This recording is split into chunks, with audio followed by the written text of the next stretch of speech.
ellos y aprender cada día de tu palabra, Señor. Mil gracias, Abba, porque tú has sido maravilloso todo el tiempo, eres hermoso, precioso. Te damos las gracias por todas las cosas que haces por nosotros cada día. Ponemos esta clase en tus manos, Señor. Este aprendizaje de hoy lo ponemos en tus manos, sabiendo, Señor, que tú nos preparas cada día para la obra, Señor, para que el conocimiento que adquirimos a través de estas preciosas clases no se queden solamente en nosotros, Señor, sino que también podamos compartirlos con otros, que podamos extender este maravilloso y hermoso conocimiento con otras personas, Señor. Te agradecemos por la profesora Santa, por todo ese conocimiento que tú le has permitido a ella adquirir. Gracias por esa sabiduría que le has dado, Señor, por esa paciencia, Señor, por ese amor para enseñar, por esa pasión por enseñar a otros de tu palabra. Te adoramos y te exaltamos y te pido también por cada uno de mis compañeros y compañeras, Señor, que seas tú fortaleciéndoles cada día en sus vidas, ayudándoles en todo, en su camino, en cada meta que ellos se han propuesto para sus vidas y que también puedas fortalecerles y ayudarles en cada dificultad que puedan estar atravesando, en cada situación adversa, Señor, y que puedas ayudarnos cada día, Abba, en el nombre de Yeshua, a salir adelante en todos los aspectos de nuestra vida. Gracias por esta linda oportunidad de conocer al Semisú. Gracias porque de una u otra forma has permitido que conozcamos la Universidad del Semisú y sabemos que es porque quieres que cada día aprendamos más de ti y tengamos un conocimiento claro para que podamos enseñar a otros, Señor. Te damos toda la gloria y toda la honra porque solo tú lo mereces. En el nombre de Yeshua, amén y amén. Gracias, profe, por la oportunidad. Gracias, Brenda, por esta oración. Ay, cuando igual estén en sus devocionales, orar por nuestra hermana Saraí, por la sanidad de sus hijos. Me parece que están pasando un momento delicado de salud, confiando en que Dios los va a sanar y que van a salir adelante. Eh, este, Héctor, creo que tiene un Héctor, ¿verdad? Usted está cerca de México o lejos de México. Héctor Esquivel. Oh, yo vivo en Dallas, pero ya hace como 26, 25 años salí de México también. Ujú. Ujú. No, estamos casi igual. Sí, Bueno, la ventaja de usted es que ella tiene más cerquita en la comida mexicana. sí, no, aquí es como si estuviera en México. Sí. Claro. Ajá. Dallas, California, que ¿De dónde son es usted, hermano? Yo soy de Durango, México. Muy bien. por allá, son vecinos con Pepe. Sí. Sí, ¿No Pepe, pero ya extraña es la del norte. machaca, la carne asada? Oh, sí, claro. No, ese es de Monterrey. No, que Sonora. De ¿De Sonora. Sonora? Sí. El señor esto se parece a un actor mexicano. Bueno, Ay, Héctor, sí. ah, Yo soy de Sinaloa, pero vivo en Ah, pues California. aquí mira, ya tenemos hermano. otro. Pero ¿De vivo en qué ciudad, California. hermano? Saludos El, a todos. Se el le nota el estado acento, más, Iván. el estado mundialmente conocido, Sinaloa. No, Yo no, soy pero de se Pachuca, de Hidalgo, del centro. Ahora que el Pachuca ganó, se hizo el. ¿De dónde es Peña Nieto? No, Peña Bueno, Nieto era de Pachuca. es del no, Estado es de del México. Estado No de sé de México, Peña dónde Nieto, era. ¿no? Ese no sé de dónde era. No lo quiere, ¿verdad? No lo quiere. Ah, era no sé, la verdad no sé cómo la gente pudo votar por él si no tenía ni la, como el carácter para poder dirigir de una manera diferente.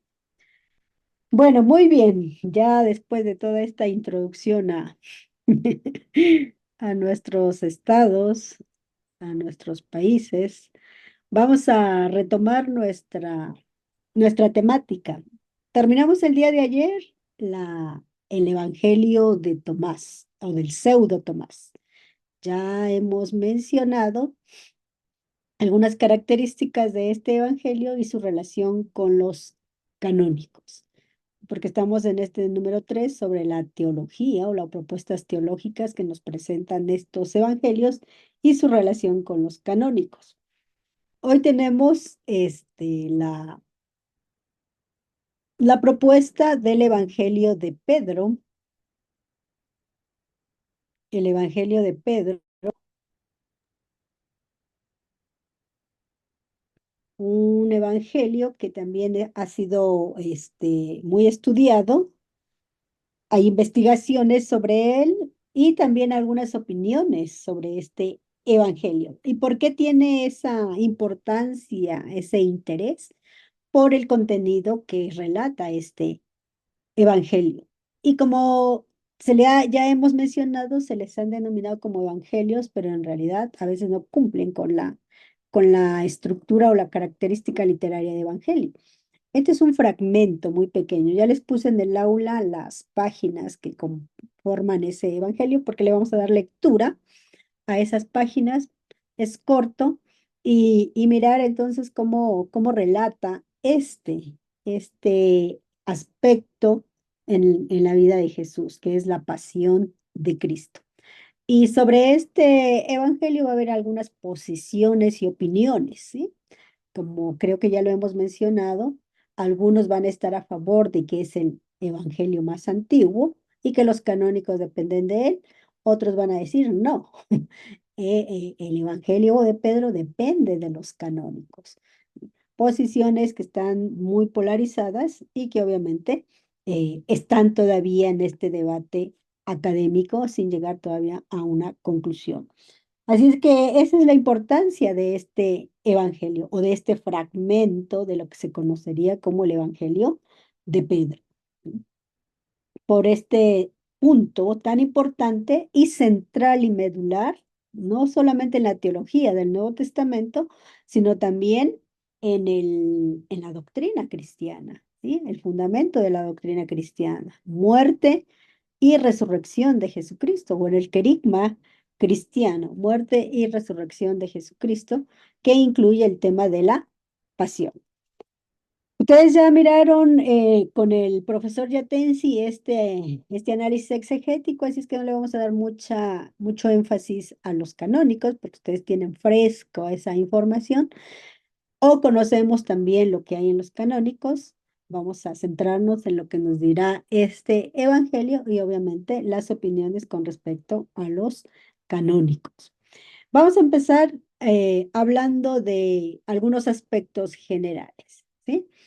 Y algunos autores abren esta explicación del Evangelio con esta frase. Este Evangelio, en el caso del de Pedro, depende de los Evangelios del Nuevo Testamento. Es decir, para darle su fundamento histórico o para darle también la importancia a los Evangelios canónicos y para refutar lo que dice este Evangelio, muchos van a ir por esta línea, que el Evangelio depende de los canónicos o del Nuevo Testamento. Uno de ellos va a ser Rodríguez y otros que vamos a citar más adelante. Esta es la cuestión que va a estar presente o que está presente todavía en las investigaciones. Entonces, teniendo en cuenta esta, esta afirmación o esta opinión de algunos, con respecto a los aspectos generales, esta es la cuestión que está presente, ¿sí? ¿Por qué? Porque se quiere demostrar que este texto, ¿sí? Que este texto es independiente de los evangelios canónicos y es anterior a ellos, ¿sí? Es la cuestión que está presente. Entonces, hay algunos autores que van a aceptar o van a defender esta idea y hay otros autores que no. Como uno de ellos, este señor, J. Denker, va a rechazar todo influjo de los evangelios canónicos con respecto al evangelio de Pedro, a pesar de que a estos evangelios, o al evangelio de Pedro más bien, lo coloca entre los años 100 y 130, es decir, no tan alejado de los evangelios canónicos. ¿Qué quiere decir? Que no está de acuerdo en que los evangelios canónicos o dependan del evangelio de Pedro. En el caso de los otros autores, Koster y también ya hemos mencionado a Crozan, van a excluir o van a rechazar todo influjo de los evangelios canónicos. No, perdón. Van a excluir todo influjo de este evangelio de Pedro, obviamente con los canónicos, ¿sí? Pero van a tener en cuenta lo que respecta a un evangelio antiguo o lo van a considerar como un evangelio mucho más antiguo. Aunque consideran que es un evangelio antiguo, pero obviamente tampoco van a tener relación o va a tener influjo con los canónicos.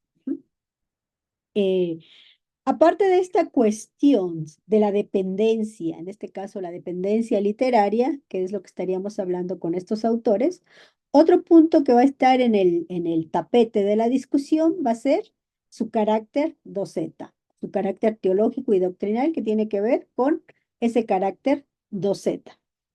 Y aquellos que abogan que tiene ese carácter doceta es sobre la base de estas citas que están en el Evangelio, 4:10b y 6:19. Pero los que abogan de que no tiene este carácter doceta van a decir, porque si leemos estas citas que están en ese evangelio, ¿sí? Estas citas también pueden leerse o pueden interpretarse de forma ortodoxa. Es decir, estas citas podrían dar o dan pie para estas dos interpretaciones. Una interpretación docetista o doceta y otra interpretación ortodoxa. Entonces, no sería como un sustento para firme para decir que este evangelio tiene un carácter doceta. En otras palabras, esta interpretación también va a dar pie para que se excluya y también se le ponga esa designación de hereje o de apócrifo. Hay entonces autores que van a confirmar la existencia de este evangelio. Y algunos autores le ponen como testimonios antiguos con respecto a este evangelio.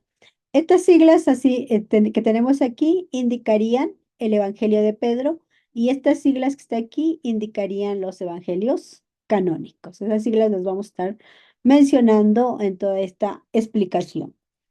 Entonces, los testimonios antiguos que se tienen con respecto a este evangelio, ¿sí? Se remontan a partir o los primeros 4 siglos, ¿sí? Ya hay entonces esas opiniones con respecto a este evangelio. ¿Quiénes son los encargados de dar este testimonio o los que testimonian sobre este evangelio?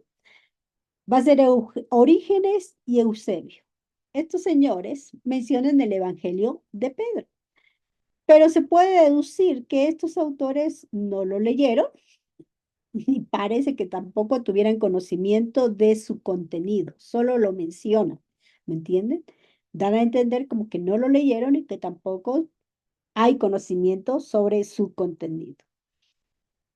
Autores eclesiásticos desde Justino hasta los escritos maniqueos, aquí estamos ubicándonos en los primeros 4 siglos, ¿no? Después del siglo II hasta el siglo V más o menos. Entonces, autores eclesiásticos desde Justino hasta los escritos maniqueos, si bien descubren coincidencias literarias y teológicas en este evangelio, esa evidencia tampoco muestran que estos autores conocieran y utilizaran el Evangelio de Pedro. Dan a entender, ¿sí? Esas coincidencias o esos aspectos teológicos con los canónicos o lo que está presente en el Evangelio de Pedro, pero no hay una afirmación tan explícita de que lo conocieran y utilizaran el Evangelio de Pedro. Tenemos un testimonio mucho más significativo y que ha pesado en la historia, que es el comentario de Eusebio de Cesarea, ¿sí? Eusebio de Cesarea cita a Serapión. ¿Sí? Serapión es un obispo de Antioquía, estamos hablando del siglo II, ¿sí? Y va a decir en uno de sus escritos que le presentaron un evangelio.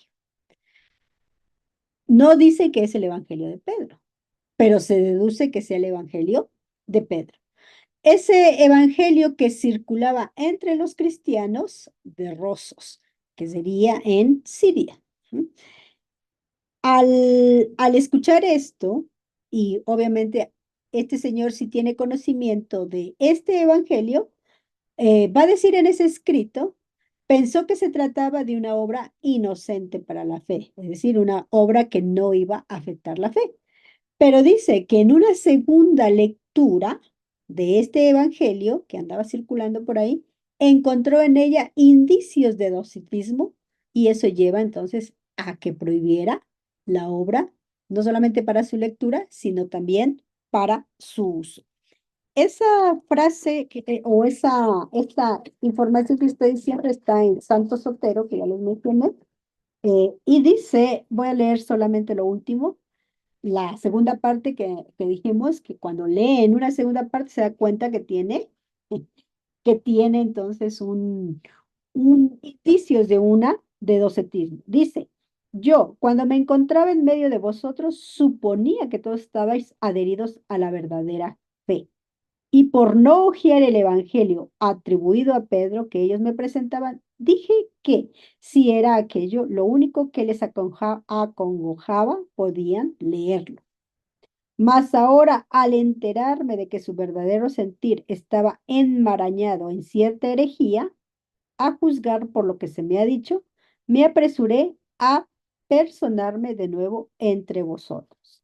Así pues, hermanos, eh, dice, así pues, hermanos, esperadme en breve. Por nuestra parte, hermanos, después de darnos perfecta cuenta de la herejía que estaba adherido Marciano, quien llegaba a contradecirse a sí mismo, no entiendo lo que decía, bueno, y empieza a hacer referencia a todas estas herejías y dice en la parte final, por medio de estos, manejar el libro en cuestión, hojearlo y comprobar que la mayor parte del contenido está conforme con la recta doctrina del Salvador, si bien se encuentran algunas recomendaciones nuevas que hemos sometido a vuestra consideración, y esto es lo que escribiría, será. Entonces, da a entender que conoce, lee ese evangelio, pero cuando encuentra o se da cuenta de que hay una herejía ahí, o más bien indicios de docetismo, le prohíbe a los hermanos que lean eh, esta obra. Entonces, como mencioné, un testimonio mucho más efectivo, más significativo es Eusebio, que cita a este señor Serapio. Entonces, tenemos indicios de los padres de la iglesia que conocen y mencionan a este evangelio. Tenemos otros más, pero vamos a dejar con estos que serían los más representativos y los más importantes. ¿Cómo se sabe o cómo se encuentra este evangelio? ¿Qué es lo que contiene este evangelio? Entonces vamos al evangelio de Pedro, el texto del evangelio de Pedro. La historia nos dice que entre el 1886 y 1887, una misión arqueológica francesa trabajaba en el antiguo cementerio de Acmin. Cuando estaban escarbando, se topan con una tumba. En esa tumba habían enterrado a un monje junto a un libro, o más bien lo que encuentran en ese trabajo arqueológico va a ser una tumba donde está un monje y junto al monje también hay un libro. Se había enterrado junto a este libro. Estos descubrimientos llevan entonces a iniciar más bien un trabajo impresionante. Dejaron al monje a un lado y lo que más les importó fue el libro. Entonces ese trabajo impresionante va a ser identificar, datar y estudiar el libro que se encontró, ¿sí? Aunque la sepultura del monje se dató en los siglos entre el 8 y el 12, al estudiar este libro se dieron cuenta que el manuscrito o este libro era de una fecha anterior, es decir, antes de esta fecha que estamos mencionando. Al estudiar nuevamente o identificar, datar y estudiar el libro, se dan cuenta que este libro es un códice pequeño de pergamino. Este códice pequeño de pergamino contiene o está conformado de 33 hojas o 33 folios, sin paginación. Los estudiosos lo van a identificar técnicamente con estas siglas. PCAI 10.759. Papiro del Cairo es posible que sean las siglas del 10.759. Al identificarlo de esta forma, no están diciendo que sea el Evangelio de Pedro, pero se deduce que este puede ser el Evangelio de Pedro. Este manuscrito o este códice que se encontró no solamente va a tener el Evangelio de Pedro, sino también va a contener 4 diferentes obras y fragmentarias. Entre ellas va a tener el fragmento de lo que estamos mencionando, el Evangelio de Pedro, el Apocalipsis de Pedro, el libro de Enoc, el martirio y el Apocalipsis de San Julián. ¿Sí? Son estas 4 obras que contienen estos folios. Como ya dijimos, no tiene paginación y solo son obras fragmentarias, es decir, no son completas. Este señor, H.J. Clow, va a datar este códice entre los siglos 5 y 6, es decir, en fechas mucho más tempranas que estos señores, Brown y Mirecki, ¿sí? Siglos 7 y 9. ¿Sí? Entonces, este autor va a poner una fecha más temprana, a diferencia de estos, que sería una fecha mucho más tardía. ¿Sí? Entonces, otra vez, hay estudiosos que dan una fecha y hay otros estudiosos que dan otra fecha, aunque no se alejan mucho. Si está entre el 5 y el 6, estaría de acuerdo con los que lo fechan en el 7, pero ya más del 7 estaría muy, muy extendido. Claro, no les interesó tanto ese monje, sino más el escrito. Ahora, este códice, como dijimos, son 4 obras. La división para esas obras está con una hoja en blanco. ¿Sí? Páginas en blanco separan las diferentes obras. Los estudiosos van a decir que esto indicaría que el copista solo transcribió fragmentos. Y puede ser que su copia fuera también fragmentaria, es decir, la fuente de donde copian no era una obra completa, sino también fragmentaria, y lo que hacen es transcribir esos fragmentos en otro material, y es posible que también para otro contexto.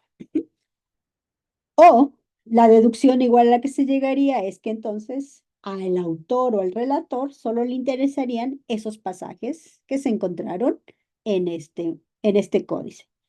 Porque es indudable que el libro, o sea, los estudiosos van a decir, es indudable que el libro evidencia una obra recopilatoria, no es una obra completa, escrita de primera mano. ¿Sí? ¿Por qué? Porque estas 4 obras escritas están ahí y las 4 tienen relación con el tema de la muerte y la vida más allá o del más allá. ¿Sí? Tienen esa relación estas 4 obras. Pues hay estas 2 opiniones en cuanto entonces a su composición. ¿Sí? Con el propósito, obviamente, de que solo le interesaran estos pasajes o también es una copia de una obra fragmentaria. ¿Dónde se encuentra, dentro de estas 33 hojas o folios, en dónde se encuentra el Evangelio de Pedro? El Evangelio de Pedro abarca las páginas del 2 al 10. Es decir, está colocado en primer lugar, después de una primera página. Esa primera página no tiene nada, lo que tiene son símbolos, una cruz copta y las letras alfa y omega. Después de esa primera hoja, perdón, sigue entonces ya el Evangelio de Pedro. ¿Y qué es lo que nos habla el Evangelio de Pedro? Inicia de forma abrupta hablando del proceso de Jesús y termina con la escena de los discípulos, en el mar. ¿Sí? Se supone que, o se entendería que no se quedaría hasta ahí, sino que más bien continuaría después de que están en el mar, la aparición, así como hablan los canónicos, del resucitado a los discípulos que estaban pescando en el lago de Galilea. Pero obviamente no está, solamente termina en esto. No contiene ni al inicio ni al final un indicio de título. Porque como ya dijimos, es una composición fragmentaria. Entonces, si es una composición fragmentaria y tampoco contiene un título, ni al comienzo ni al final, esto lleva entonces a los estudiosos a otro problema, el problema de la identificación. ¿De quién es la obra? ¿Quién lo escribe? Entonces, si no hay esa identificación, cómo se llega a esta opinión de que es el Evangelio de Pedro? Bueno, no se puede identificar con ninguno de los 4 canónicos, eso es evidente, por el contenido del fragmento que habla, como ya dijimos, del proceso de Jesús. Ese estudio de la identificación ha llevado todo un proceso, ya sea un proceso indirecto, donde se han tomado testimonios externos, pero también testimonios internos. Cuando hablamos de los testimonios internos, este sería el más decisivo. ¿Por qué? Porque en este fragmento, quien habla en primera persona, que está presente en varios momentos del escrito, esa persona que habla en primera persona, vaya la redundancia, se identifica o se autodenomina con el nombre de Pedro. Y aquí tenemos estas citas en el 1460, 727 y 1459. ¿Sí? Entonces, esta autodenominación que está en el fragmento ayuda entonces para esa identificación. ¿Quién sería esa persona? Que es posible que el que escribe o el que escribió este fragmento sería Pedro. Pedro.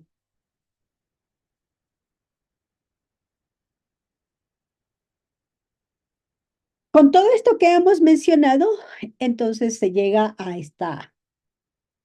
estos aspectos problemáticos de la obra. Por un lado está el tema de la identificación, por otro está la relación con los evangelios canónicos y por el otro está el carácter doctrinal. Si es doceta o no es doceta. ¿Sí? Si es doceta o no es doceta. Ese está en el debate también. ¿Sí? En cuanto a la identificación,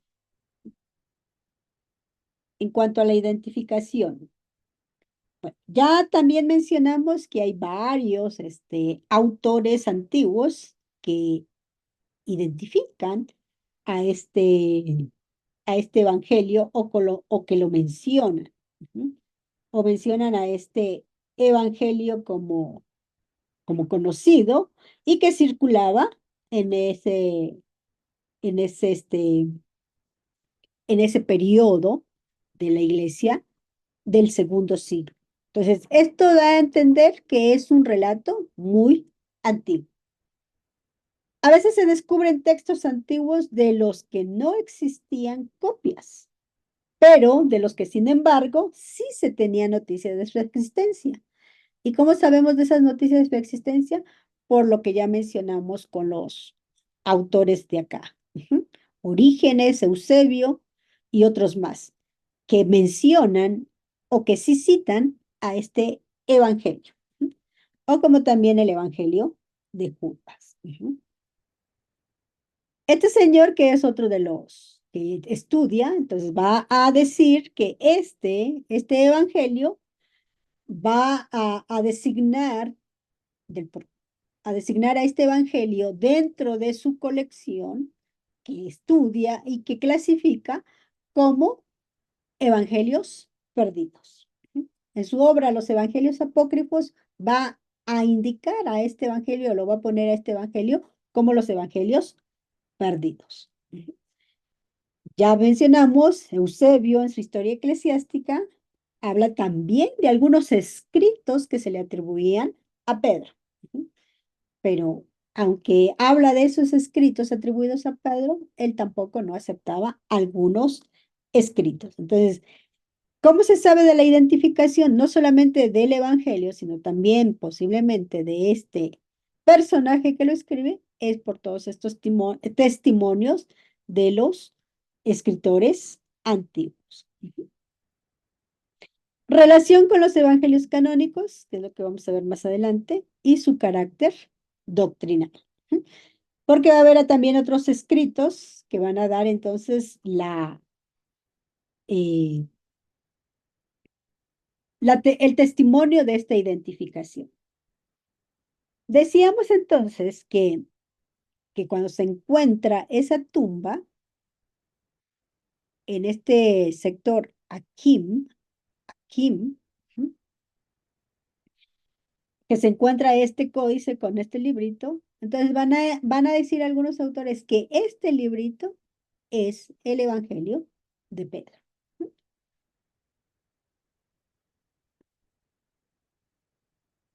Vamos a mirar el contenido literario y teológico de este Evangelio. Su contenido literario y teológico. Este Evangelio, como ya mencionamos, narra el proceso de Jesús. En ese proceso de Jesús está su crucifixión, su muerte, la sepultura, la custodia de la sepultura, en este caso por un personaje que no se menciona en los canónicos, Petronio y otros soldados. Cuenta también de la resurrección con rasgos vividos o bien explícitos, el silencio impuesto por los judíos a los soldados, la visita de las mujeres al sepulcro para llorar y acaba con los apóstoles en el lago. El relato termina entonces con es el relato de los apóstoles en el lago. Como ya dijimos, parecería que iba a continuar con la aparición del resucitado, pero vamos a ver que no es así. Entonces, lo que llama la atención es el tema de la resurrección. La resurrección quizá es uno de los más representativos y conocidos de este escrito. Voy a ponerles aquí un poquito de esa lectura que ya tienen las copias en...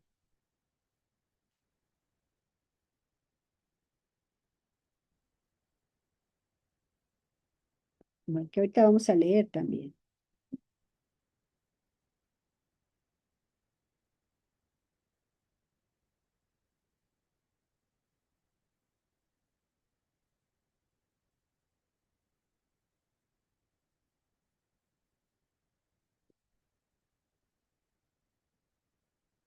Aquí sería toda esta parte.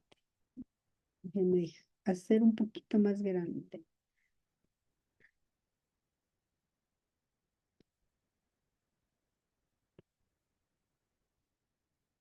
Dice, y muy de mañana al amanecer, el sábado, vino una gran multitud de Jerusalén y de sus cercanías para ver el sepulcro sellado. Mas durante la noche que precedía al domingo, mientras estaban los soldados de dos en dos haciendo la guardia, se produjo una gran voz en el cielo, y vieron los cielos abiertos y dos varones que bajaban de allí, teniendo un gran resplandor, y acercándose al sepulcro. Y la piedra aquella que habían echado sobre la puerta, rodando por su propio impulso, se retiró a un lado, con lo que el sepulcro quedó abierto y ambos jóvenes entraron. En el 10, al verlo, pues, aquellos soldados despertaron al centurión y a los ancianos, pues también estos se encontraban allí haciendo la guardia. Y estando ellos explicando lo que acababan de ver, advierten de nuevo 3 hombres saliendo del sepulcro, 2 de los cuales servían de apoyo a un tercero, y una cruz que iba en pos de ellos. Y la cabeza de los 2 primeros llegaba hasta el cielo, mientras que la del que era conducido por ellos sobrepasaba los cielos. Y oyeron una voz proveniente de los cielos que decía: ¿Has predicado a los que duermen? Y se dejó oír desde la cruz una respuesta: sí. Entonces, este relato de la resurrección es el más característico y más representativo de este evangelio. Y ya lo vamos a mirar un poquito más. Entonces, ¿qué similitudes y qué diferencias presenta este evangelio con los canónicos? Que ese es el estudio y la investigación que también se hace. Similitudes y diferencias que muestra el Evangelio de Pedro con el Evangelio. Los evangelios canónicos son muy significativas en varios aspectos. Y eso puede ayudar entonces a situar a este evangelio también en el panorama de los orígenes cristianos. ¿Por qué? Porque sí hay similitudes, pero también hay diferencias. Que esto lleva entonces también a ubicarlo dentro de este panorama de los orígenes del cristianismo.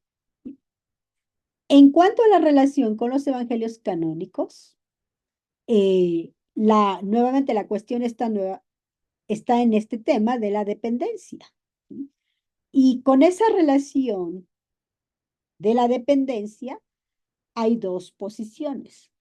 Cuando hablamos de la dependencia, de lo que dijimos al inicio, si depende de los evangelios o los evangelios dependen de él. Entonces tenemos 2 posiciones con respecto a ello. La primera es que algunos autores defienden que el Evangelio de Pedro depende de los evangelios canónicos, puede ser de una manera directa o indirecta. Esas opiniones también van a variar, dependiendo entonces, o si consideran esa dependencia. Si consideran esa dependencia, puede ser directa o puede ser indirecta. Y que ya hemos mencionado algunos autores sobre eso. Otros autores que opinan que el Evangelio de Pedro es más antiguo y creen que los evangelios canónicos son los que dependen de él. Es decir, no es los canónicos primeros, sino van a ser los primeros en escribirse o plasmar las tradiciones, va a ser el Evangelio de Pedro. Estas son las 2 opiniones que están presentes en la investigación, pero se ha sumado una tercera, que en este caso ya lo hemos citado a este señor, a Crozan. Esta opinión de Crozan es mucho más compleja. ¿Por qué? Porque él no va a hablar o no se va a sumar a estas 2 opiniones, sino él va a tener una opinión, digámoslo así, propia. ¿En qué sentido propia? Porque él va a defender la posición de 3 estratos, es decir, o 3 estratos que van a estar presentes en la formación y composición de este evangelio. El primero va a decir que el primero va a decir que hay un núcleo central y ese núcleo central es el más antiguo. ¿Sí? Y ese núcleo central o más antiguo lo va a denominar el Evangelio de la Cruz. Creo que ya lo citamos también en la presentación de estos evangelios apócrifos cuando hablamos de la colección. Núcleo conocido, ahora, este núcleo va a ser conocido por los evangelios canónicos y estaría en su base, o también estaría en los evangelios canónicos. Un segundo estrato sería ese fragmento o ese estrato conformado por 3 unidades que el redactor final habría tomado de los 4 evangelios canónicos. Y obviamente los había insertado en el lugar correspondiente de este evangelio. ¿Cuáles serían esos estratos? O esos elementos que va a incluir, los elementos de José cuando le ayuda a llevar la cruz y otros datos más que tienen que ver con este segundo. El tercer estrato serían algunas adiciones que el redactor había creado para poder unir las escenas de este primero y de este segundo. ¿Sí? De esta manera, entonces, se conformaría la obra final, que es el Evangelio de Pedro, y esta obra final, unificando estos 3 estratos, sería posterior a los canónicos. Entonces, la opinión de Crozan va a alejarse de los autores que defienden que depende de los canónicos o de los autores que defienden que no, que en el caso de los canónicos dependerían del Evangelio de Pedro. Entonces, en cuanto entonces a esta relación con los canónicos, ¿no? ¿Cómo sería esa relación de dependencia literaria? Aquí ya no se hablaría de fuentes, sino de esa dependencia. Canónicos versus el Evangelio de Pedro. ¿Por qué? Porque algunos lo van a poner ya sea anterior a los canónicos o posterior a los canónicos. Crossan también va a decir en este punto, o va a mencionar algunos aspectos históricos, pero va a decir que algunos aspectos históricos serían como una composición creativa, literaria y teológica de las comunidades que obviamente son partícipes de esta obra o del autor que hace la obra. ¿Sí? Es decir, es una composición creativa tanto teológica y literaria de la comunidad o del autor. ¿Sí? Entonces, algunos aspectos históricos no serían tan históricos, sino sería una composición propia de la comunidad y en este caso del autor.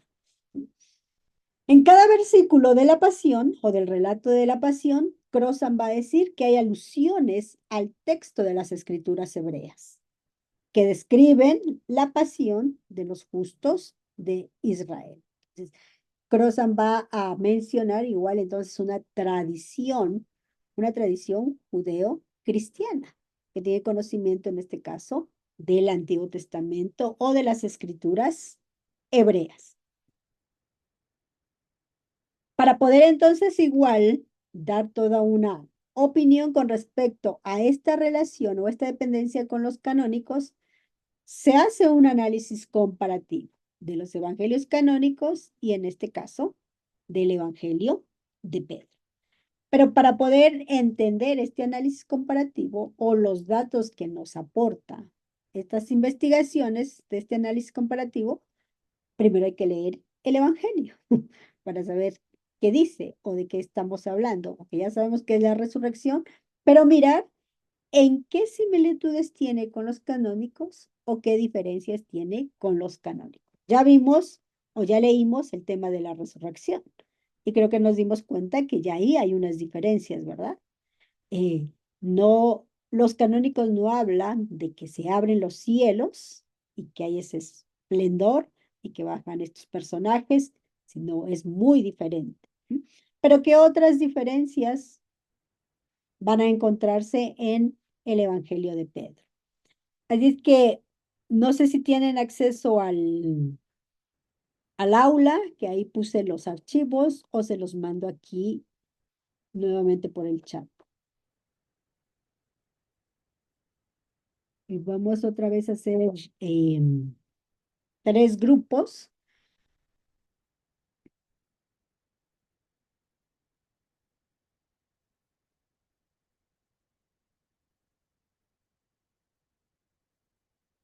Bueno, para los que no pueden bajar voy a mandarles por aquí las copias. Y si no, están en el cloud. Me va a hacer 3 grupos. Y todos los grupos van a leer obviamente lo mismo, ¿no? Las 3 hojitas. Le digo que no es tan largo ese fragmento del Evangelio. Tenemos 20 conmigo, 18, 6. 6 más o menos. De 6 son las 7. 7:30, ¿está bien? Leer el fragmento, este Evangelio. Si se recuerdan de memoria también lo que dicen los evangelios canónicos con respecto al tema de la pasión, anoten entonces cuáles serían las diferencias. Bueno, en este caso, sabemos que los evangelios canónicos, los 4 hablan de la pasión, ¿verdad? La pregunta sería, ¿con cuál nos dirigimos? Porque ustedes ya estudiaron con el profesor Yatensi que igual entre los canónicos hay algunas divergencias también, hay algunas diferencias. ¿M? A lo mejor tienen más en común porque se acercan a- a la ortodoxia, pero también hay algunas diferencias. Bueno, ustedes pueden optar por un evangelio. Ujú. A lo mejor algunos optan por el de Mateo, otros por el de Lucas, otros por el de Marcos. Ujú. Como ya dije, también hay lo importante es que veamos, ¿sí? ¿En qué difiere ese relato de la pasión? ¿Cuáles son los puntos del relato de la pasión según el profesor Yatensi? Son los procesos, bueno, antes de los procesos es el arresto, ¿verdad?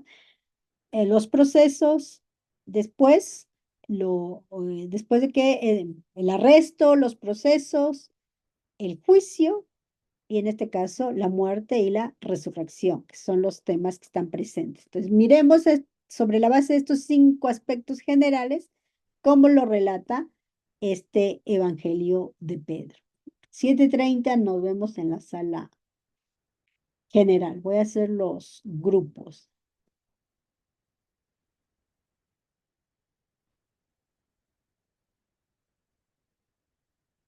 Dialoguen también lo que les causa admiración, sorpresa, incomodidad.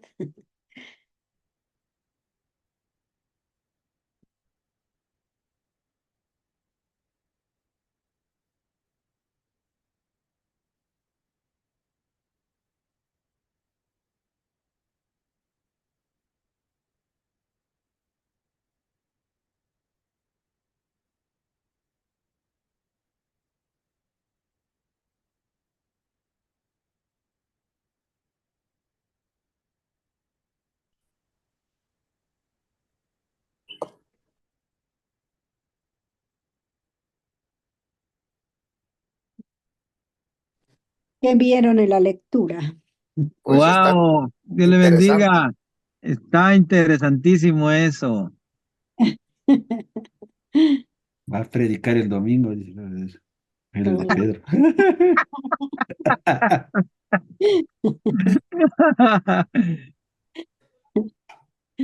En especial de la cruz que habla, dice la serie, su sermón.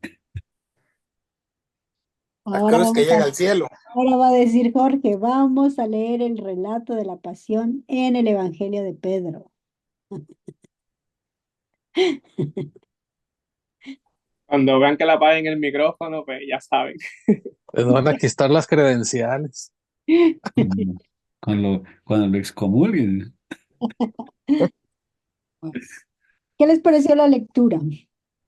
¿Qué, qué similitudes y diferencias encontramos en esa lectura?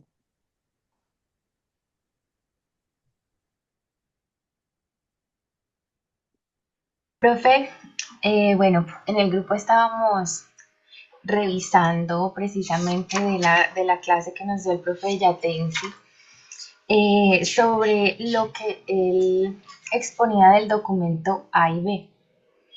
Y encontramos que tiene mucho, o sea, pareciera que también hubiera tomado de ahí, Ujú, ¿cierto? Si nos fuéramos por esa línea de pensamiento, por ejemplo, el punto de crucificado en medio de dos malhechores, la oscuridad, aunque nos pareció también muy interesante el Dios mío, ¿por qué me has abandonado? Lo cambia por fuerza y ujú, apuntaba a uno de los compañeros que tal vez esta era parte de la doctrina más doceta, como lo o ujú. gnóstica, sí. Por Entonces, bueno, ejemplo, ahí déjenme hacer un paréntesis. Aquí tengo el texto en griego también, ¿no? Está en español y en griego. eh, Y esas palabras que se utilizan, que es en el 5:19, es Kai Hokurios aneboese ligón. O sea, el Señor dijo, Hedunamis mou, Hedunamis mou. Está utilizando el término dunamis, que significa, bueno, si han leído fuerza, ujú, poder, o fuerza mía o poder mío, claro. muy Eso importante. teológicamente es vital para, ¿no? Obvio, es exactamente, buena observación. Eh, cuando estamos en alguna situación, ¿qué es lo que pedimos a Dios? Fuerza, poder, pero no tanto mío, sino, en este caso está haciendo referencia a Él porque Él se entiende que es Dios, que es Jesús. Continúe, Ángela. Bueno, no, pues de las similitudes, finalmente concluíamos, bueno, Miguel hacía una especie de conclusión diciendo, hemos notado que este Evangelio ha tomado del documento A, del documento B, y bueno, también un aporte que Marcelo hacía, es como que elabora su propia teología ahí, llena algunos espacios que no aparecen en los otros evangelios y, y bueno, es como que reelabora incluso algunas historias, por ejemplo, la de Ujú, Herodes, se le da más protagonismo a José, eh, Los Ángeles, la cruz parlante. ujú. Entonces sí, es como que toma de los dos documentos y propone una nueva teología. Eso sería, profe. Así es, bien, buena observación en ese sentido. Y bueno, ¿y cuál sería esa opinión? ¿Está correcto? ¿Está incorrecto? Quisiera eso. Perdón, mi opinión, perdón, o la opinión La de los... opinión de todos, del Ah, bueno, grupo, entonces de sigan por los que favor, grupo. escucharon esto también, todos los que están aquí.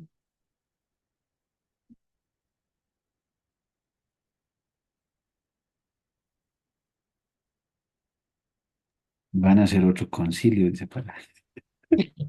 Porque la pregunta sería igual, ¿no hacen lo mismo los evangelistas con la tradición de Jesús?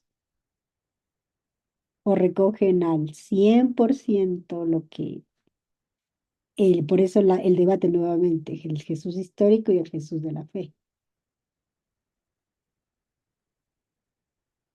Yo pienso de que va a haber que canonizar a este. No, También. no, hay, es Le he muy dicho, le he dicho. interesante. Si vives, hermano, el lunes nos Va a avisa. ser Después de el su tercer, prédica. Se me el hace que tercer Pablo. nos van a terminar echando de la idea de la iglesia de Dios. Va a ser Pablo tercero.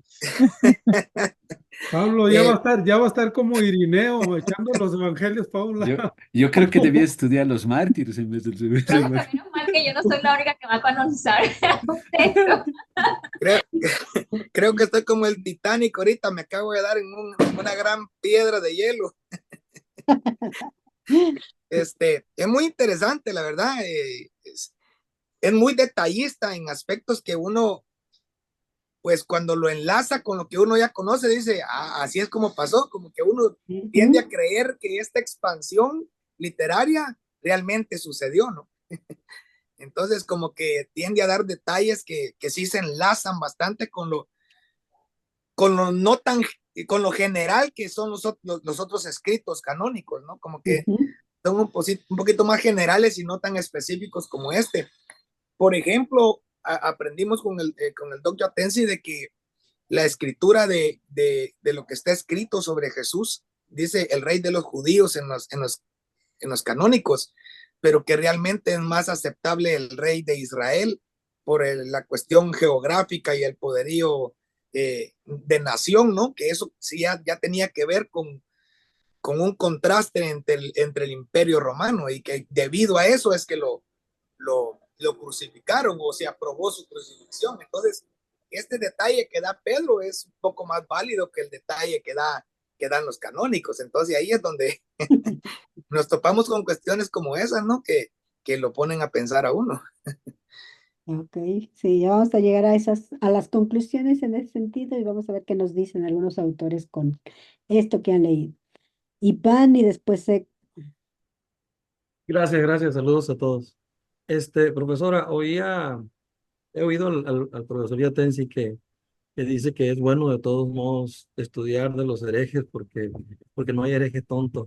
Así es. Entonces, para mí, pues una herejía siempre trae verdad, ¿verdad? Y siempre trae mentira, trae ficción. Entonces, para mí trae bastante de los evangelios canónicos, pero trae también bastante cosas que van fuera, como estudiamos el otro día en el Evangelio de Tomás. Habla cosas muy bonitas de la niñez de Jesús y cosas raras de la niñez de Jesús también. Entonces, Es contradictoria, ¿no? Que sí, sí. no está Entonces, bien de en alguna forma, coherencia con lo que es esa figura de Jesús, con... sí. Entonces, de alguna forma es bueno estudiarlos de todos modos, pero sí hay cosas que van por un lado tal vez fuera, que son básicamente, creo yo que ahí es donde está la discusión, porque hay algunas cosas que parecen ser más propias de los escritores en esa parte, que no se ajustan a los evangelios canónicos, pero igual tienen muchas cosas muy interesantes para investigar y para estudiar, creo yo. Ujú, muy bien, gracias. Héctor. Ok, profesora, en el versículo 59 le comentaba a los compañeros que dice que, por ejemplo, le voy a leer tantito Mateo 27, Ujú, versículo 5, dice, y Judas se arrojó, ¿verdad? ujú. Judas se arrojó, entonces más adelante dice que está Jesús frente a Pilato, ¿verdad? O sea, ya supuestamente Judas ya quedaron 11, pero aquí en el versículo 59 dice que estaban los 12.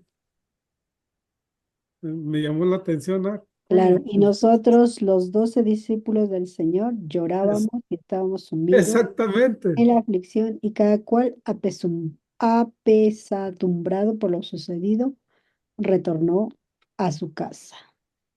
Ujú. Y en el griego dice, gemeis dei, hoi dodeca matetai, to curio eklaiomen. Sí, está el término dodeca que significa 12. Em, bueno, desde mi perspectiva, si leemos a Lucas, como yo les mencioné, hay igual divergencias en los canónicos, ¿no? Lucas, en el capítulo 10 ya no habla de 12. ¿De cuántos habla?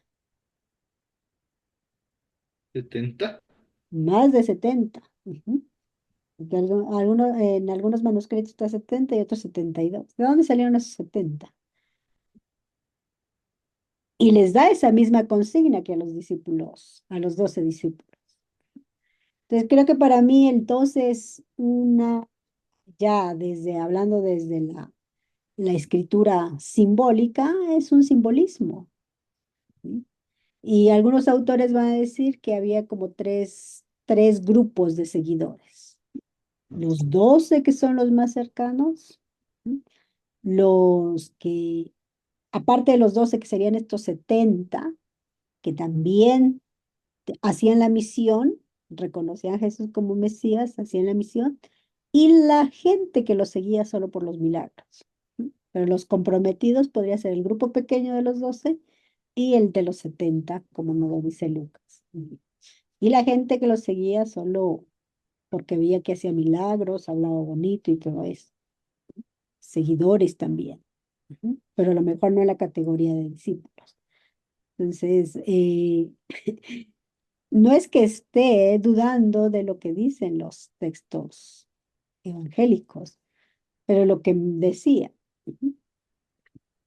Igual los evangelios canónicos han reconstruido al 100% la tradición de Jesús, o también no igual incluyeron esa perspectiva teológica, ampliaron, y en este caso aquí Pedro no mira que ese 12 se haya afectado, sino que están los 12. ¿Quién tiene la razón? Los canónicos de que sí, Judas ya no estaba, o Pedro, que en este caso dice que sí estaba, y a lo mejor ese episodio no sucedió, porque este 12, que tenemos también un evangelio de Judas, habla de que nunca se suicidó, nunca le pasó nada, sino más bien ese Judas es el que conoce de primera mano esa reacción de ese Judas que hablan los canónicos. ¿Ok? ¿Alguien más? ¿Qué más podemos hablar sobre o qué pueden compartir de la lectura que hicieron de este evangelio? Miguel. Sí, quería dar una opinión bien inocente de esa Ajá. iglesia primitiva, que sin tener todavía un canon, ¿sabe? No tener internet, no tener el poder leer todo elaborado, iglesias pequeñitas, humildes, ¿sabe? Yo pienso, en mi opinión, Ujú, es que leyendo quizás este evangelio que después le ponen el nombre apócrifo, si es lo único que tienen en una iglesia pequeñita, primitiva, de esos primeros siglos, y es lo único que tienen, yo ujú. estoy seguro, ¿verdad? En mi opinión, de que pudieron haber conocido el evangelio de Cristo, alcanzar Sí, esa fe y hasta alcanzar salvación y hasta vivir, convertirse y hasta morir sin saber que habían otros evangelios ni que existían otros escritos y así. murieron con la misma fe en Cristo de una forma bien inocente y bien bonita y qué culpa, ¿verdad? Tienen, no sabes, nosotros después lo canonizamos todo y ahora andamos con Biblia, andamos con libros, pero por muchos siglos eso no Así es. existía, ¿verdad? Y Sí. esa forma humilde de ver ese aspecto, de trasladarnos en aquel tiempo y, ¿sabes? Y estar pisando tierra en aquel tiempo y vivir en esa fe primitiva es bien bonito, ¿sabes? Verlo Ujú. desde ese punto.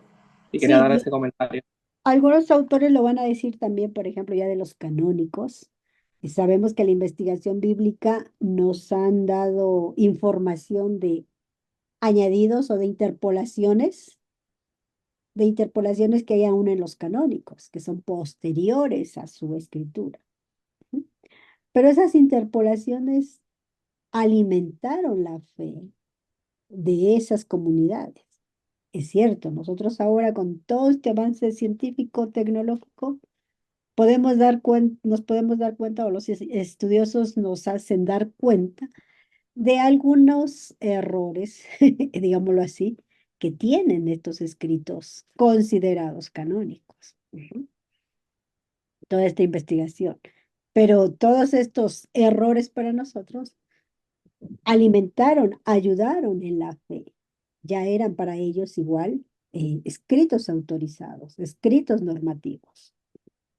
Entonces, exactamente, estos evangelios apócrifos o estos libros apócrifos o esta literatura apócrifa que circulaba en el cristianismo de ese primer siglo, para algunas comunidades es cierto que no tenían ningún ejemplar del canónico y posiblemente por las tradiciones orales, a lo mejor también escritas, como lo dijeron ya, documento A o B, que llegaron a oídos a lo mejor de alguien y ese alguien lo plasmó, ayudó para esa fe, para entender, para vivir la experiencia del resucitado. Es cierto. ¿Algún comentario más para pasar ya unas conclusiones rápidas con respecto a este evangelio de algunos estudiosos? Y que me gusta una opinión de Brown, por ejemplo. Jorge. Sí, profe Santa, una de las cosas que se nos ha enseñado en la clase de hermenéutica es que el intérprete del texto bíblico debe uno transportarse a la época y al lugar donde ocurrieron los hechos para como ir para atrás en la historia, ¿verdad? Me gusta la reflexión del hermano Miguel, creo que se llama él, porque con lo poquito que yo logré leer, no está nada mal. Yo creo, yo voto por San Pablo III, pero me llamó también la atención lo del el lavado de manos de Pilatos, que dice aquí que nadie quiso lavarse las manos, ni los jueces, ni los sacerdotes, ni nadie de los, ni el, ¿cómo se llama? Herodes. Entonces, ahora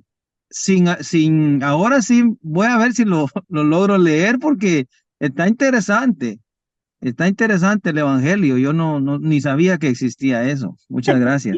Sí, y ese es un primer indicio y una igual primera observación de algunos estudiosos. En ese primer versículo que presenta o como inicia el Evangelio, que dice que nadie se quiso lavar las manos, y dice, déjenme leerle, dice, pero de entre los judíos nadie se lavó las manos, ni Herodes, ni ninguno de sus jueces, y al no quererse ellos lavar, Pilato se levantó. Entonces el rey Herodes manda que se hagan cargo del Señor, diciéndoles, ejecutad cuanto os acabo de mandar que hagáis con él. Las opiniones están en que la culpa, o este comentario va a decir, la culpa le va a poner a los judíos. Son los judíos los que matan a Jesús y no como la idea se tiene en los canónicos. Entonces aquí no, como que el autor no se tienta la mano para escribir y dirigirse a los judíos, ¿sí? No son los soldados romanos, sino son los judíos quienes son los partícipes de la muerte de Jesús. Bueno, tenemos a Luis, a Pepe, a Juan, a ver sus comentarios. Bendiciones, hermana. Me mencionó el tercero, pero voy a ser el primero. Bueno. Los postreros serán primeros. Fíjese que volviendo a lo que estábamos platicando en el punto anterior con relación al tema que dice el Evangelio de Pedro de los 12. Nosotros en un estudio que tuvimos sobre la obra lucana de Hechos y Lucas, estuvimos viendo que cuando el Evangelio de Lucas se refiere a 12, no necesariamente está hablando de las 12 personas que estén, sino que 12 para ellos significaba la plenitud. Al ellos mencionar 12 no se referían a que ya estuviera vivo Judas, sino simplemente mencionar la plenitud de los apóstoles. No sé si me doy a entender. Sí. Solo para aportar ese dato ahí. Ajá. Esta es una característica de la literatura apocalíptica, ¿sí? La simbología de los números o el sentido y significado de los números. Creo que en todas las culturas tenemos esa característica. Pero no es plenitud, solamente es totalidad, ¿que no? ¿Cómo? No es plenitud, es totalidad. El 7 es plenitud. Sí, correcto, es cierto. Bueno, depende de los contextos, porque para Egipto el 7 no era plenitud ni totalidad. Depende de las culturas. Entonces yo entiendo que era pueblo de Dios. Así es. Entonces, creo que en todas las culturas tenemos ese simbolismo. Ese simbolismo no solamente numérico, sino también en figuras, en objetos, en lugares, etcétera. Se toma ese simbolismo. Y creo que esta literatura, la literatura cristiana o la literatura bíblica, no está exenta de eso. Y sobre todo con con este contexto, en el caso de finales del siglo I, II antes de Cristo y finales del siglo I después de Cristo, con el surgimiento de la literatura apocalíptica.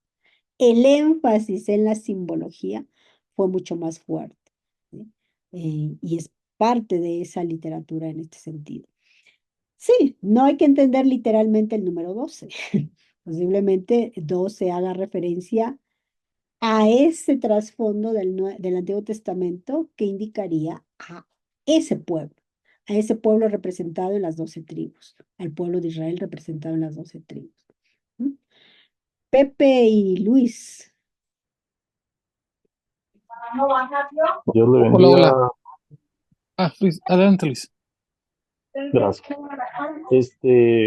Yo lo poco que pude escuchar porque venía en moto y está lloviendo y no pude seguir con la lectura de mis compañeros, pero y sí coincido con lo que muchos han dicho de que ese evangelio pues es un evangelio bien explícito, o sea, especifica un poquito más que los canónicos y hay hay algunas partes que como que cambia, pero más que un comentario, es una pregunta. ¿Será que no se podría tomar como algo teológico? Porque, por ejemplo, en el curso que daba el doctor Yatensi, él decía que de los evangelios canónicos, pues hay algunos que son verosímiles y algunos inverosímiles, que más bien se pueden interpretar teológicamente. ¿Será que no se podría hacer así con el evangelio de Pedro? Una pregunta. No, se puede hacer, porque hay una teología ya en el Evangelio de Pedro. Se puede interpretar teológicamente que esos datos verosímiles o verosímiles, sí, difieren en los canónicos y difieren también en los apócrifos, pero sí hay una teología y se puede hacer una interpretación teológica de este Evangelio. Ujú. Y bueno, hay que entender igual que es esa interpretación teológica o lo que mencionaba la palabra, creo que es más en ese sentido, Iván, teologizar. Se puede teologizar, porque también tenemos obras que no son nada religiosas y se puede teologizar. Una obra de literaria, narrativa, de algún autor contemporáneo, se puede hacer eso. ¿Mm?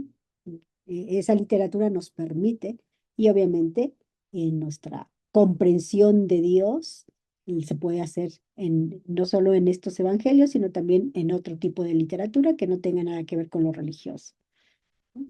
Ahora sí, Pepe. Gracias. A ver si no se entrecorta. Tengo muchos problemas de comunicación ahorita. Claro. Resulta interesante. Resulta interesante leer estos evangelios, todos estos que hemos tenido acceso. No he leído todos los que nos ha puesto en el Classroom, pero sí algunos. Entonces, siempre resulta interesante leerlos porque es parte de la riqueza de nosotros como cristianos, como pueblo. Nuestra historia está ahí. Entonces, creo que nos ayuda a precisamente tomar esa riqueza y tener una perspectiva mayor pues, de todo lo que ha sucedido, de lo que hay alrededor. En ese sentido, también entendamos que este tipo de literatura está alrededor. Siempre cuando estamos viendo los apócrifos, siempre estamos pensando en los canónicos. Entonces, ahí podemos entender también cómo los canónicos son más complejos, son más elaborados, tienen mejores bases, ¿no? Entonces, yo no veo problema en un momento dado para que todos accedamos a poder leer, poder estudiar los apócrifos, pero no sé por qué se satanizaron y creen que son del diablo. En nuestras iglesias creen que son del diablo. Cuando se llega a hacer referencia a este tipo de literatura, se creen que son del diablo, están satanizados, pero yo no veo por ningún lado que se hable de alguna cuestión así. Obviamente, hay cosas que son como exageraciones, que suenan fantástico, eh, pero no por eso es cuestión es digno de desechar. O sea, ¿cuántas cosas hablamos ahorita fantásticos y nuestra música y cosas, pues que, pues igual podremos desecharlo, porque, en fin, nada más este tipo de comentarios, pues, o sea, encontramos riqueza en esta historia, en estas cosas que son muy antiguas también. Sí, ustedes ya lo han dicho, en ese tiempo no había canon todavía. Esta literatura era conocida y circulaba en todas estas comunidades que conformaban el cristianismo. Por eso Piñero habla muy bien al decir los cristianismos. No era un grupo todavía compacto, homogéneo, como se va a dar después, sino el centro de ese cristianismo es Jesucristo. Y la muerte, la resurrección era el núcleo, pero ya la experiencia de ese núcleo ya lo miramos entonces en esta literatura, cómo se... Hay una tradición, sí, pero cómo la plasmaron, ¿no? Perspectivas de a lo mejor otros grupos y también autores que conocían esa tradición. Iván. Sí, lo que veo yo, profesora, es de que el pueblo cristiano como que se asusta más y sataniza más las cosas, porque en el Antiguo Testamento, los eruditos del Antiguo Testamento para dar una clase, por ejemplo, el profesor Adolfo Royman, que era el curador de ahí de los manuscritos de Jerusalén, él cuando da sus conferencias y en sus libros también, cita otros escritos que no son del Antiguo Testamento. Por ejemplo, para Son igual explicar apócrifos. exacto, para explicar la serpiente, para explicar el pasaje de la serpiente en el Edén, cita varios escritos que no son bíblicos. También para hablar de Abraham, habla de que Abraham significa sacado del fuego, porque Abraham fue amenazado. Escritos que hablan de que Abraham lo iban a lanzar al fuego, básicamente allá en donde él vivía. Entonces, pero son cosas que enriquecen su estudio, enriquecen el trabajo, enriquecen la investigación y no tenemos por qué satanizar nada, simple y sencillamente no tener miedo. Cuando estemos trabajando o laborando en alguna escritura, no tenemos por qué tener miedo de ir a un escrito como estos. Yo creo que es más la iglesia la que se asusta, Así pero es. siempre se han usado otros escritos que fueron extrabíblicos o apócrifos, se han usado de todas maneras. Ujú. Es todo lo que quería. Muy bien, gracias. Bueno, terminemos entonces con estas opiniones. Ahí podríamos seguir hablando más de este evangelio, eh, a las citas, las referencias que tiene con los canónicos. Este comentario lo tiene. Los términos que también se utilizan y que difieren, como en este caso que ya mencioné, el de dunamis. En los canónicos dice, Dios mío, ¿por qué me has abandonado? Acá habla de dunamis. Y algunas otras cosas más que podríamos seguir hablando y ampliando el estudio. Pero lo que quiero hacer es estas conclusiones a las que llega Brown, Raymond Brown, que ya lo mencionamos.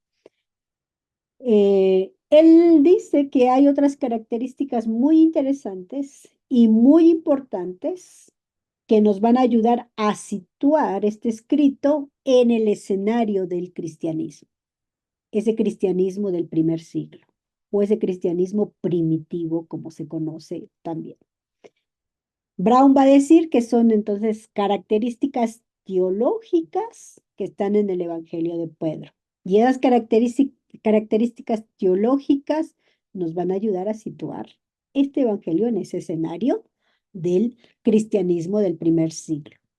Una de esas primeras características, y perdón que no tuve el PowerPoint, no lo terminé de incluir, pero dice que una de esas características que esta obra, que el Evangelio de Pedro, muestra un desconocimiento del ambiente de la historia, los personajes y también las instituciones judías de Palestina del siglo I. Es el lugar donde vivió Jesús, Jesús el Señor. ese Señor que él cree y que él confiesa. Pero, aunque no habla de eso o muestra un desconocimiento, lo que sí muestra o lo que sí revela es el conocimiento muy bueno del Antiguo Testamento. Entonces, tiene una falencia, pero hay otra que le da su valor, ¿sí?, para este contexto. Revela un conocimiento muy bueno del Antiguo Testamento, muchas veces implícito, como cuáles, en este caso, también tiene un conocimiento del Apocalipsis y de la literatura apocalíptica, también de las tradiciones que los evangelios canónicos están presentando. Pero en este caso va a decir que utiliza esas tradiciones de una forma muy libre, o las plasma en su escrito de una manera muy libre. ¿Por qué? Porque la intención del autor del Evangelio de Pedro es narrar la pasión, muerte y gloria del Señor. Y aquí pone en términos griegos del Kyrios o del Curios, ¿sí?, del Kyrios a la luz de la promesa o de las promesas del Antiguo Testamento. Entonces, para Brown, el significado profundo de los textos del Antiguo Testamento que menciona Pedro ya son acontecimientos de la pasión que este autor ya conocía y elaboró, obviamente, en su escrito o en la predicación. Lo que mencionaba con la lectura del primer versículo, también es otra característica, ¿sí?, esa tendencia antijudía. ¿Por qué? Porque ya desde el primer versículo, este autor va a poner la responsabilidad a los judíos. Son los judíos quienes condenan a muerte a Jesús. Son los judíos que tienen una influencia fuerte desde el comienzo del Evangelio, ¿sí?, y lo que ya leímos en ese versículo 1. A diferencia de los canónicos, Pilato queda exonerado. En cambio, los canónicos, ¿a quién van a poner como culpable? A los romanos, ¿verdad? Pero en este caso va a ser a los judíos y Pilato queda exonerado de la muerte de Jesús. Y son los judíos quienes muestra el autor como los ejecutores. Otro punto importante en estas características teológicas, pautas cultuales establecidas, cultuales, de culto, de la liturgia. El texto habla del domingo como el día del Señor, o menciona el domingo como el día del Señor. Lo que parece aludir entonces ya al culto propio que realizaban los creyentes con respecto a Cristo. Aunque habla entonces en este caso del domingo, pero ya hay un día específico propio que se había designado para el culto de Cristo. También podemos ver en el texto algunas otras prácticas cristianas que reflejarían el tiempo de los destinatarios del escrito, como ayunar el viernes y el sábado antes del domingo, ¿sí?, el domingo que es el domingo de la resurrección, ¿sí? Y esta práctica se va a incluir después, o se va a introducir después ya en la iglesia cristiana, por este señor Sixto. Entonces, ya vemos prácticas o pautas cultuales presentes en este evangelio. Y este último punto, que me parece interesante, va a decir que muestra una cristología alta. ¿Por qué? Porque siempre llama a Jesús como el Kyrios o como el Señor. Nunca Jesús va a mencionarlo como Cristo, sino como Kyrios, el Señor. Así, entonces el Evangelio revela una coincidencia con los sinópticos, ¿sí?, en esa secuencia narrativa, pero que está en sintonía con la teología joánica y el Apocalipsis, donde se considera a Jesús o a Cristo como el Señor, sobre todo en el Apocalipsis, ¿no?, que está en contraposición con el imperio, donde ya se tenía la idea de que el emperador era el Señor. Entonces, este autor en su evangelio está en consonancia con Juan, con el Apocalipsis. ¿Por qué? Porque siempre está haciendo referencia al pensamiento de Juan. Cuando quiere expresar esa idea fundamental de su narración, el Cristo encarnado, el Cristo de la pasión y de la crucifixión es el Señor. Esto es algo interesante y como ya mencionaba o preguntaba Giovanni Luis, aquí estamos hablando de esa teología que está presente en el Evangelio. ¿Sí? Y algunas otras diferencias que va a tener también con los canónicos o con este relato de la pasión. Pero quiero quedarme con estos 4 puntos que resalta entonces los aspectos teológicos de este evangelio en relación con los canónicos. Bueno, después entonces de todo este panorama que hemos mencionado de los evangelios apócrifos, quiero terminar con algunas conclusiones ya de manera general. ¿Y qué conclusiones podríamos tener con respecto a este estudio de los evangelios apócrifos? Vamos a tener entonces la perspectiva, o más bien uno de los puntos de estos evangelios, ¿sí? Es que los evangelios canónicos, o en este caso los apócrifos, no tanto los canónicos y los apócrifos tienen una tradición en común. ¿Cuál es esa tradición en común? Jesús. La vida y obra de Jesús. Tienen esa tradición en común. La forma en cómo lo presenta va a diferir. Aunque muchos autores que mencionamos van a decir que igual coinciden en la misma forma o en ese estilo literario denominado evangelio. Pero otros van a decir, aunque tengan ese estilo literario de evangelio, pero no se ajustan al 100%, en este caso los apócrifos, como evangelio. Pero en este caso, como Pedro solo está hablando del relato de la pasión, ya tiene esa característica o ya se le denomina como evangelio. Sí, Iván. Sí, profe, antes que se me pase, yo creo que es una pregunta que va un poquito fuera de esto, pero no me quiero quedar con ella. ¿El libro de Enoch es considerado apócrifo también? Ya ve Sí, que la Iglesia Ortodoxa lo tiene como uno parte de su Biblia, ¿verdad? Pero así es. ¿sí es No, y considerado como... algunos evangelios, algunas literatura apócrifa, no solo del Nuevo, sino del Antiguo, también en la Iglesia Ortodoxa se siguen. Ah, bueno, pregunto por esto, porque ya ve que Pedro no tuvo ningún problema con citar a Enoch, que es un libro apócrifo, ¿verdad? Somos nosotros los que tenemos más problemas con citar a veces algunos escritos, como dijo usted, Sí, que sí Enoc es tienen. un apócrifo del Sí, Antiguo Testamento. Ujú. sí, él no tuvo ningún problema con eso. Eh, es hermoso esto. Porque Ujú. si estuviera mal, entonces, ¿por qué lo cita también, verdad?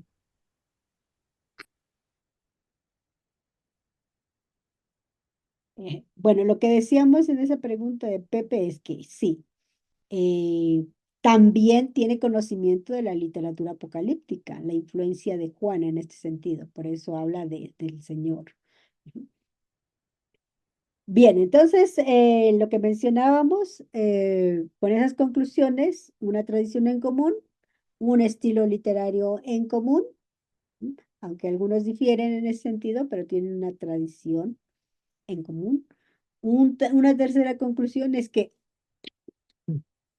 perdón, estos evangelios apócrifos también aportan para el conocimiento del cristianismo del primer siglo. Posiblemente algunos datos no sean considerados tan históricos, pero sí aportan con algunas tradiciones, como aquí lo dijo Brown, algunas pautas culturales, ¿sí?, que ya estaban presentes en estas comunidades, ¿sí?, la posición de algunos personajes importantes que eran considerados un referente en las comunidades donde surgen estos evangelios, perdón, y sobre todo, reivindicar a algunos personajes que en los canónicos tenían, por ejemplo, una figura, un perfil negativo. En estos evangelios apócrifos tratan de presentarlos o de mostrarlos, ¿sí? Como que son los elegidos por Jesús para conocer su mensaje.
Aquí ya estamos de regreso, no sé qué pasó.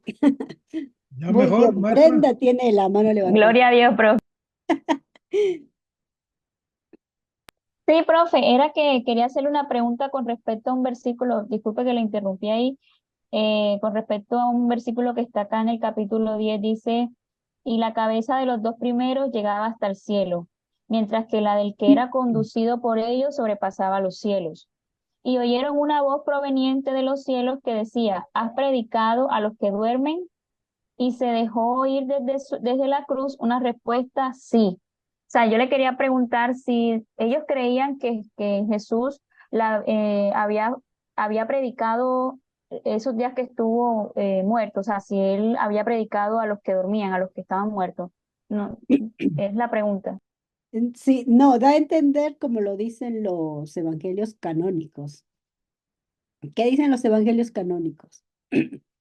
Que cuando muere Jesús y es enterrado, creo que es Mateo el que menciona, ¿no? Que va a predicarle o va a liberar a las almas que están atormentadas, ¿verdad? Creo que esta referencia tiene que ver con eso, con esa idea que también está presente en los canónicos.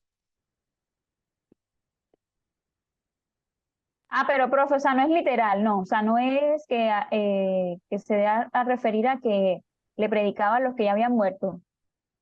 No, no es literal a los que ya están muertos, sino tiene que ver con esa referencia que ya mencioné que está en los canónicos, que dice que eh, no tengo, es la Biblia, cuando Mateo. Bueno, algunos autores van a decir que este Evangelio de Pedro más se asemeja al de Marco, al de Mateo, perdón, este Evangelio de Pedro más se asemeja al de, al de Mateo. Pascua, el arresto, no.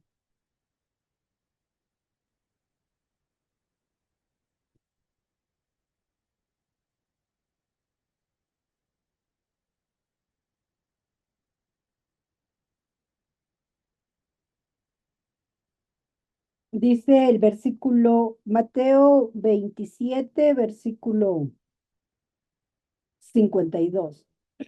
Los sepulcros se abrieron y muchos cadáveres de santos resucitaron. Y cuando él resucitó, salieron de los sepulcros y se aparecieron a muchos en la ciudad santa.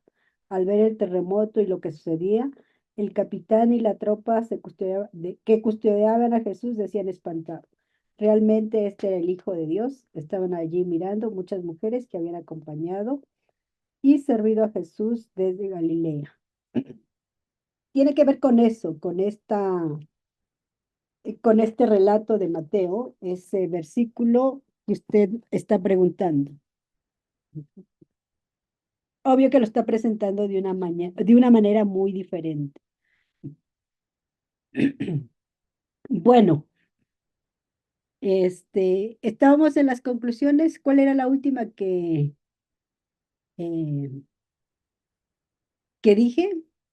La primera era en común con la tradición, o tienen ese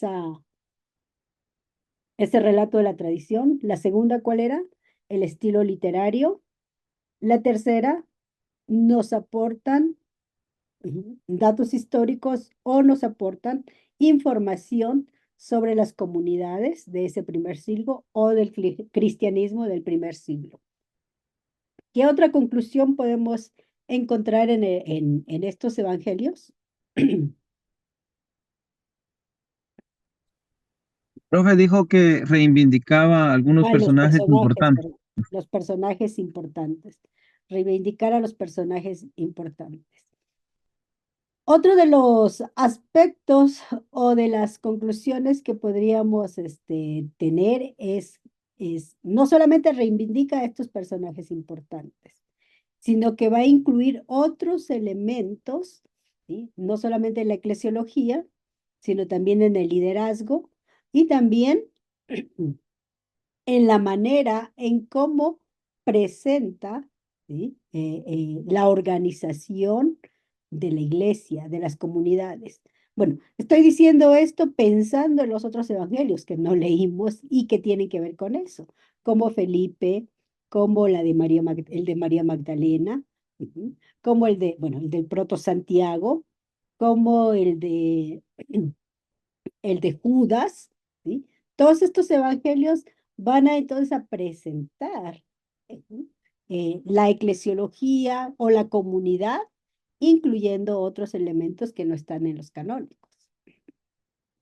Entonces, la importancia del estudio de estos evangelios apócrifos no solamente es para satisfacer esa curiosidad, así como lo hicieron los creyentes del primer siglo, la curiosidad de nosotros para saber qué dice, para saber si contradice, para saber si está diciendo herejías. No. La importancia y el valor de estos evangelios y el estudio de estos evangelios apócrifos tiene que ver con esto, con estas conclusiones a las que nosotros estamos llegando. Ampliar el conocimiento de estos evangelios ahora es un desafío también de ustedes y de nosotros. Posible que podamos estudiar a lo mejor un evangelio específicamente considerando su idioma original, como por ejemplo este que está en griego, ¿sí? Y hacer todo un análisis comparativo como las palabras que que nosotros mencionamos o que están en diferencia con los evangelios canónicos. Entonces, o hacer un análisis comparativo ya con un evangelio específico. En este caso, si tiene más afinidad con Mateo, ¿cuáles son esas afinidades o cuáles son esas diferencias ya específicamente con Mateo? En este caso, del relato de la pasión. Y todos estos elementos doctrinales que obviamente están en los canónicos, pero que también están presentes en estos apócrifos. No sé si alguien tenga alguna otra conclusión de esta semana que hemos nosotros estudiado o de este tema que hemos estudiado.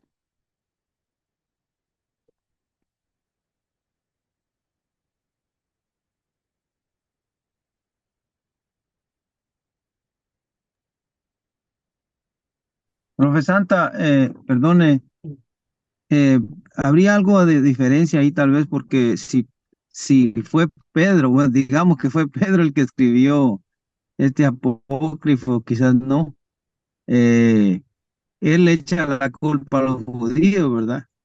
En cambio, Mateo, como judío, escribe, si es que fue Mateo también, como en defensa de los judíos, entonces está un poco diferente eso.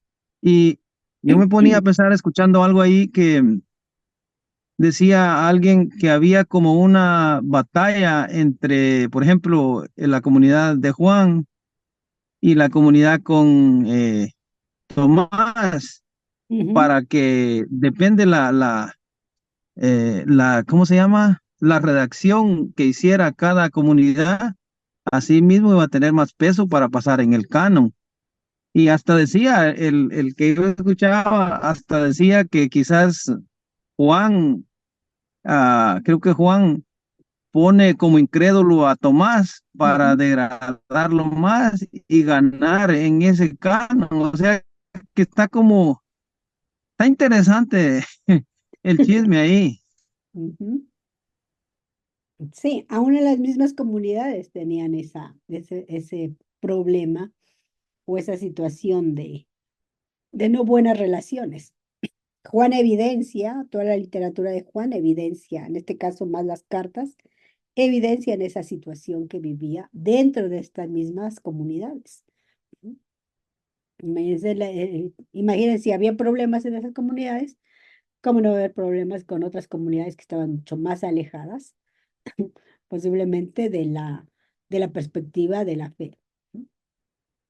Entonces, también uno de los valores o una de las conclusiones en este sentido de los estudios de los evangelios apócrifos es eso, que nos ayuda a comprender las relaciones que tenían las comunidades entre ellas.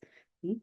Esas relaciones no solamente como comunidad, sino también con el resto de las comunidades que estaban establecidas en toda esa región, no solamente de Asia Menor, sino ya también con Palestina, con toda la región de Jerusalén.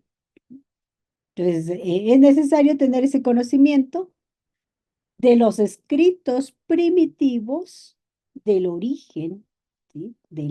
O del origen de estos escritos primitivos, conocer estos escritos primitivos. No solamente los canónicos, sino también toda esta literatura que ya mencionamos que está en relación con la canónica. Conocer la época, conocer el contexto, conocer el carácter, conocer el contenido, ¿sí? El conocer todo esto nos ayuda a tener una visión mucho más amplia, mucho más general de ese mensaje evangélico, ¿sí? Y los escritos apócrifos nos ayudan para eso también, ¿sí?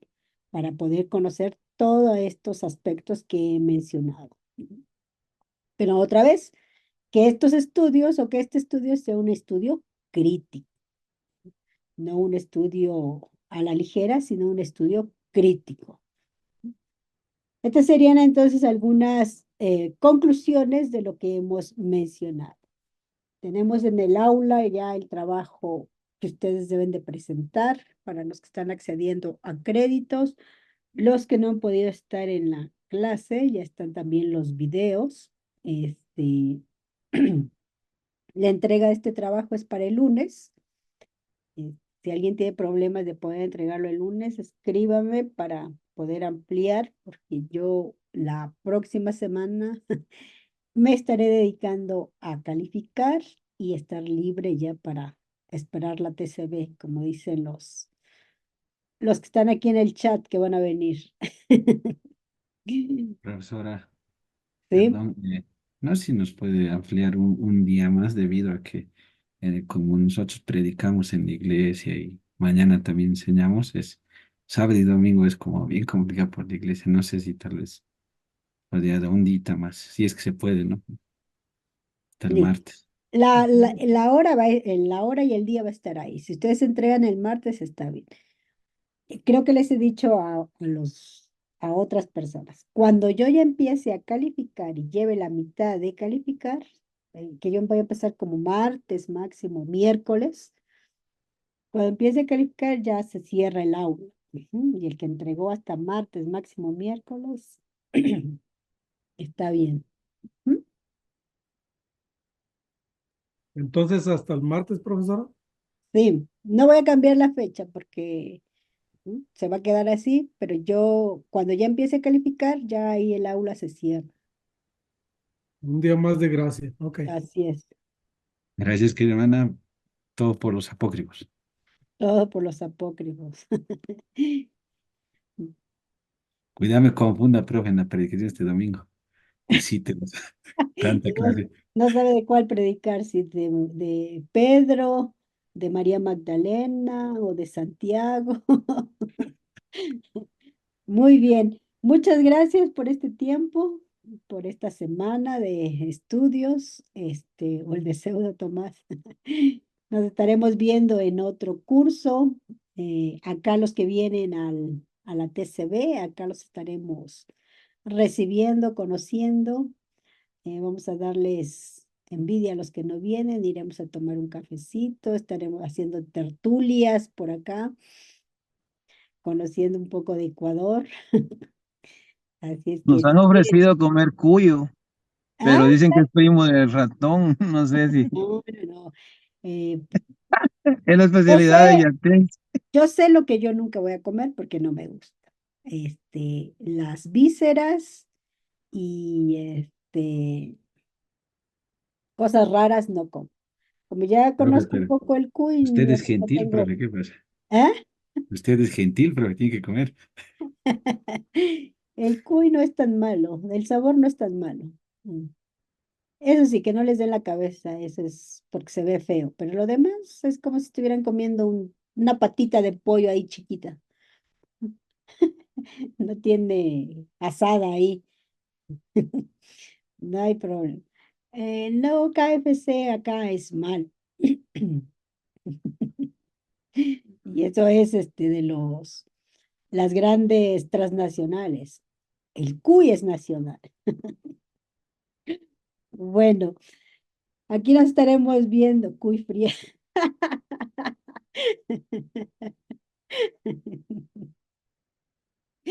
Muchas No se gracias, profe. pierdan conocer en persona a Pepe.